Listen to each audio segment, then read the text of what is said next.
Alright guys, Inferno here. So this is going to be kind of like a half lore video, half ranking video, but we're going over the top 5 strongest kingdoms in Arcane Odyssey. So yeah, let's hop right into it. And as always, before that, if you're new, hit that subscribe button for me. I'm trying to get to 10k, you know, make it out the big league, so yeah. Alright, so real quick, how I'm ranking these is going to be, I guess, mainly just based off like their numbers and their like soldier strength, but having like powerful curse users is also quite, you know, important, and I guess the way I'm factoring this stuff is just how scared the kingdoms are of each other, I guess, basically, right? Like, how the story goes and who's, you know, defending against who and who's scared of who, blah blah blah. Anyway, there is some, like, I don't know, stuff on kingdoms, I guess, on screen from the Vatex Q&A. Basically, just going over how many kingdoms there are. So there's 11 active ones and 3 ruined ones. I guess one is Wintervale. Don't know what the other 2 are. Let me know if you guys know what those are. There's going to be one forming later in the story, so we'll see about that. And then everything is a kingdom pretty much. The Corsairs are a republic, and Ryujin Dynasty, which I'll mention in a second because I didn't even know what that was until right now, until I was doing this video, is a dictatorship, so that's interesting. First up, 2 quick honorable mentions. We've got Wintervale and Skyhall. Now, Wintervale is actually quite strong. You probably could put it on this list, but we don't really know how strong it was, and it just kind of got wiped out by Ravenna. And I've got Ravenna as number 5 on this list, so yeah. And Skyhall, we just don't really know enough about it. I mean, it's pretty big, there's got a lot of citizens, but we don't really know how strong they are, so yeah, honorable mention here, because they could be strong, but we'll have to wait for release to see that. Alright, so yeah, number 5, as I said, is going to be Ravenna. Now, this is already a pretty strong kingdom, right? So number 5 is kind of low, but it's just the ones above it is better, basically. So they've got a lot of soldiers. They've got, you know, the king. Right now they've got King Calvus. Right in the past they had King Nero, who's even stronger than King Calvus. But I guess if we do currently, then we'll do King Calvus, who is like kind of strong. I mean, he's pretty strong, I guess, but he's not a curse user, right? So he's not like super OP like Wotan or anything like that. So yeah, that's why they're at number 5. They do have a pretty strong military. There's a lot of Ravenna ships. Yeah, not really too much else to say there. Alright, next I've got Sameria. Now Sameria is actually quite a bit stronger than Ravenna, I'd say, because they have 2 curse users at the minimum, right? There could also be more we don't know about. Oh, sorry, Ravenna has General Julian, sorry. Forgot to mention that, but yeah, anyway.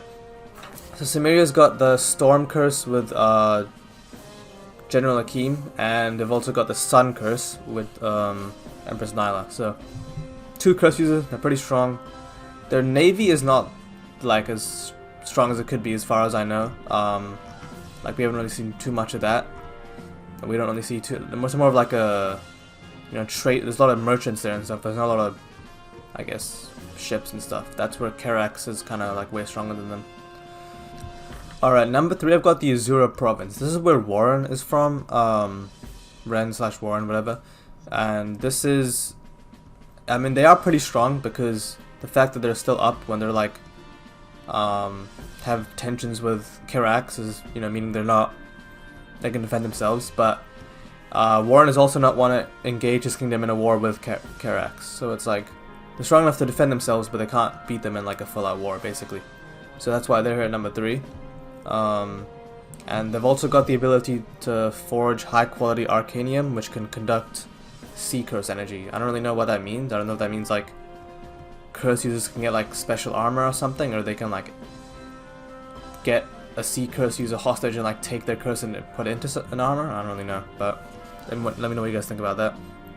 At number 2, we've got Keraxe. I mean, you can put this at number 1 as well when we get to number 1. This is probably interchangeable, but it's ruled by Wotan, who's also top 5 in the verse. He's also got 3 sons who also are curse users who are going to be very strong. So they've got 4 curse users instantly, which is above everybody else basically. And then, so they have 5 curse users, sorry. They've got the Wood Curse, Lightning Curse, Frost Metal Curse, Lunar Curse, and the Ether Curse. So yeah, they're pretty stacked. They also have the strongest navy because Wotan's the Wood Curse user, so he can just make like massive wooden ships. So for the strongest navy, they've got 5 curse users. And then they also do have giants, allegedly. I mean, Keraxe is based on like Norse mythology and stuff, and there's like an NPC that talks about there being giants on one of the islands, so if those giants are like part of the navy or something, that's kind of crazy as well. So these guys need to go number 1 as well. Yeah, they're just stacked basically. And then number 1, I've got the Thorn Empire. Now, we don't know as much about this as we do about Keraxe, so this probably could go below them. But we do know from Vatex that they're the most technologically advanced kingdom. So, they're based on like 1700s Britain. They also have the most wealth out of any kingdom, so they're the richest and the most technologically advanced, which I feel like could give them an edge over Keraxe. I mean, you know, if they're the most rich, they can just like hire a bunch of soldiers, right? They'll have the biggest army. And then the only thing they're missing is like a curse user, but we do know that they, at the least, have had powerful curse users in the past. There's like a diary entry, I don't even know what this is from, I found it on the wiki, but there's a diary entry by General Zyx's journal. I don't know where this is in game. Let me know if you guys know where you find this. I don't even know where it is. Basically, it's talking about how this is like I guess 150 to 100 years ago.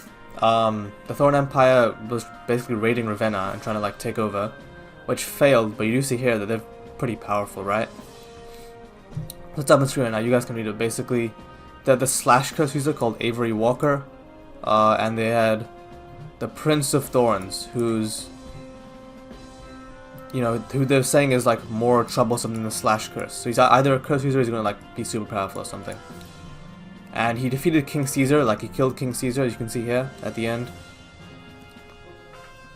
Yeah, so they killed King Caesar, but then they retreated because they had heavy losses and they were horrified at something. So I guess they saw something scary and they dipped. I don't really know. Let me know what you guys think about that. Does Ravenna have some like secret fucking like curse like in their basement or something they got scared of? I don't know, man. Or maybe the Order of Aesir was like defending them because they've been in leagues for a bit. I don't know. Let me know what you guys think. And with the Thorn Empire, I also mentioned the Ryujin Dynasty, who was the basically they're in the other big kingdom in the same sea as them, and the fact that they're still alive is basically shows that they're pretty strong as well. But that's literally all we know about them, so I didn't put them on this list. Oh, we also do know that Cerneno, who's like the cult leader that like Cernix is following, is apparently from the Thorn Empire, and so is Evander the Mountain Breaker. So we've got a couple NPCs from there as well, so they are pretty strong by the looks of it. Yeah, I guess. Let me know if you guys think Wotan would be able to solo these guys, but yeah, that's gonna be it for this video. Hit the subscribe button if you enjoyed. I'll see you guys in the next one.